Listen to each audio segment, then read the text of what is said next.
अस्सलाम वालेकुम वरहमतुल्लाहि वबरकातुहू। वेलकम बैक टू वेबटेक एकेडमी। वेबटेक एकेडमी की एक नई क्लास के साथ मैं हूं आपका टीचर अशफाक अशरफ। आज मैं फिर लेके आ गया हूं आपके लिए और मोर शॉर्ट कीज़।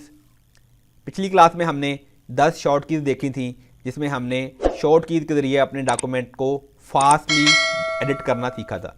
आज हम नई शॉर्ट कीज़ के साथ हाज़िर हैं और आपको 10 शॉर्ट कीज़ के बारे में बताऊंगा, जिसके ज़रिए आपके डॉक्यूमेंट में और स्पीड आएगी। तो हम अगर आप इन शॉर्ट कीज़ पे प्रैक्टिस कर लें, अपने आप को बार बार माउस की बजाय कीबोर्ड के ज़रिए शॉर्ट कीज़ को इस्तेमाल करना सीख लें, तो होगा क्या, आपकी डॉक्यूमेंट एडिटिंग बहुत फास्ट हो जाएगी। तो आइए शुरू करते हैं। सबसे पहली जो शॉर्ट की है वो है Ctrl+P। Ctrl+P क्या करता है, अपने डॉक्यूमेंट को प्रिंट करना है। हम सिंपली प्रिंट करने के लिए करते हैं, फाइल में जाते हैं और फिर यहाँ पे हमारे पास प्रिंट का ऑप्शन आता है, फिर हम यहाँ से अपने डॉक्यूमेंट को प्रिंट करते हैं। जबकि सिंपली जब हमने Ctrl+P प्रेस किया तो सिंपली हम यहाँ पे उसी चीज़ में आ गए जो आप 2-3 स्टेप्स में आते थे। दोबारा मैं आपको बता देता हूँ।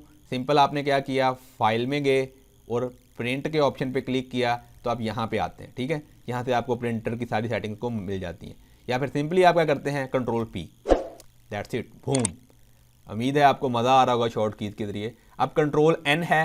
Ctrl+N क्या करता है, एक नया डॉक्यूमेंट को क्रिएट करता है। कंट्रोल न्यू पे N पे क्लिक करेंगे तो आप ये देखिए नया डॉक्यूमेंट आपके पास आ गया है। इसको आप किसी भी नाम के साथ सेव कर सकते हैं। ठीक है, तो मैं इसको बंद कर रहा हूँ, वापस अपने उसी डॉक्यूमेंट पे जा रहे हैं। Ctrl+N क्या करता है, नया डॉक्यूमेंट बनाता है। Ctrl+O क्या करता है, ये आपके साथ प्रीवियस डॉक्यूमेंट जितने भी आपने बनाए हैं उनमें से किसी एक को आप ओपन कर सकते हैं। Ctrl+O ओपन करना किसी भी डॉक्यूमेंट को जो आपके ऑलरेडी सिस्टम में मौजूद है या जो आपने रिसेंटली बनाया हुआ है। उसके बाद Ctrl+K क्या करता है, Ctrl+K प्रेस करें तो आपके पास इंसर्ट हाइपरलिंक। आपने हाइपरलिंक की क्लास पढ़ी होगी। हाइपरलिंक में क्या करते थे, हम किसी भी टेक्स्ट के ऊपर कुछ ना कोई लिंक ऐड करते थे। तो आप इसी तरह आपके पास लिंक ऐड करने के लिए Ctrl+K है।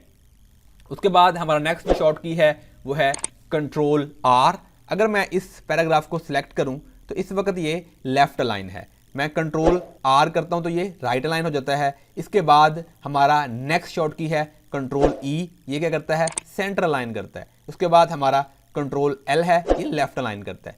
तो मैं तीनों को एक्सप्लेन करता हूँ। Ctrl+R अपने टेक्स्ट को राइट अलाइन करना, Ctrl+E टेक्स्ट को सेंटर अलाइन करना, Ctrl+L अपने टेक्स्ट को लेफ्ट अलाइन करना, लेफ्ट सेंटर राइट अलाइन करने के लिए LER। उसके बाद हमारा पास है Ctrl+J। ये क्या काम करता है, ये जस्टिफाई करता है। यहाँ पे आपने देखा होगा जब हमने शुरू में पढ़े थे तो यहाँ पे जस्टिफाई वाला ये जो ऑप्शन है ये Ctrl+J के जरिए हम अचीव कर सकते हैं। उसके बाद लास्ट में हमने देखा था, लास्ट क्लास में Ctrl+F के जरिए हम फाइंड करते थे। अगर हम Ctrl+H प्रेस करते हैं तो ये फाइंड एंड रिप्लेस की विंडो हमारे पास ओपन हो जाती है। तो यहाँ पे हम फाइंड और रिप्लेस दोनों एक ही साथ कर सकते हैं। लास्ट वाली क्लास में हमने ये वाला सिंपल Ctrl+F देखा था, ये Ctrl+H है, फाइंड एंड रिप्लेस। उसके बाद हमारे पास last but not the least एक ऑप्शन हमने लास्ट क्लास में देखा था, Ctrl+Z, जो क्या करता था, अनडू करता था जो आपने काम किया। फॉर एग्जांपल हमने Ctrl+B किया और फिर बाद में हमने इसको बोल्ड कर लिया। Ctrl+Z करने से क्या होता था, ये खत्म हो जाता था।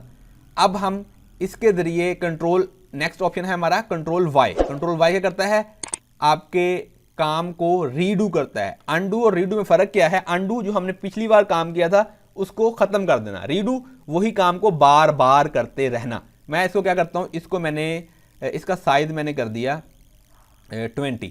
ठीक है, अब मैं चाह रहा हूं कि यही काम बार बार हो, तो मैं यहां पे लाइन को सिलेक्ट करता हूं Ctrl+Y। ठीक है, फिर यहां पे सिलेक्ट करता हूं Ctrl+Y। अब सबका वो वही हम लास्ट सेक्शन किया हुआ था 20, इसका साइज बढ़ाया है। तो जिसको भी आपने साइज को बढ़ाना हो Ctrl+Y। ठीक है, तो इस तरह ये Ctrl+Y क्या करता है, रीडू करता है। जो आपने प्रीवियसली काम किया उसको बार बार करने के लिए Ctrl+Y का इस्तेमाल करते हैं। तो आइए रिपीट कर लेते हैं। हमने क्या किया, Ctrl+P क्या करता है, प्रिंट करता है डॉक्यूमेंट को। Create_N जो Ctrl+N है वो क्रिएट करता है नए डॉक्यूमेंट को। उसके बाद Ctrl+O है, वो प्रीवियस डॉक्यूमेंट को ओपन करता है। जो ऑलरेडी हमने डॉक्यूमेंट बनाया है हमारे पास डिवाइस में पड़ा हुआ है, उसको ओपन करने के लिए हम Ctrl+O का इस्तेमाल करते हैं।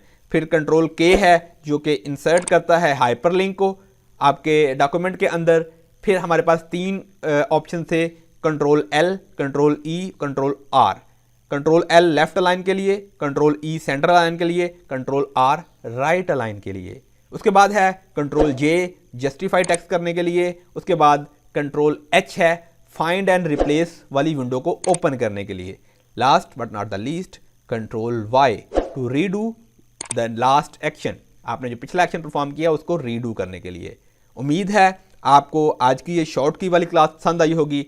इंशाल्लाह अगली क्लास भी इसी तरह मोर शॉर्ट कीज़ पे होगी। तब तक के लिए अपना बहुत सारा ख्याल रखें, बहुत ज़्यादा प्रैक्टिस करें, इन शॉर्ट कीज़ को फिंगर टिप्स पे कर लें। आपको सारी शॉर्ट कीज़ आती हों, आप डॉक्यूमेंट कर रहे हैं, आपको माउस को इस्तेमाल करने की ज़रूरत पेश ना आए, आप शॉर्ट कीज़ के ज़रिए क्विकली अपना काम करते रहें।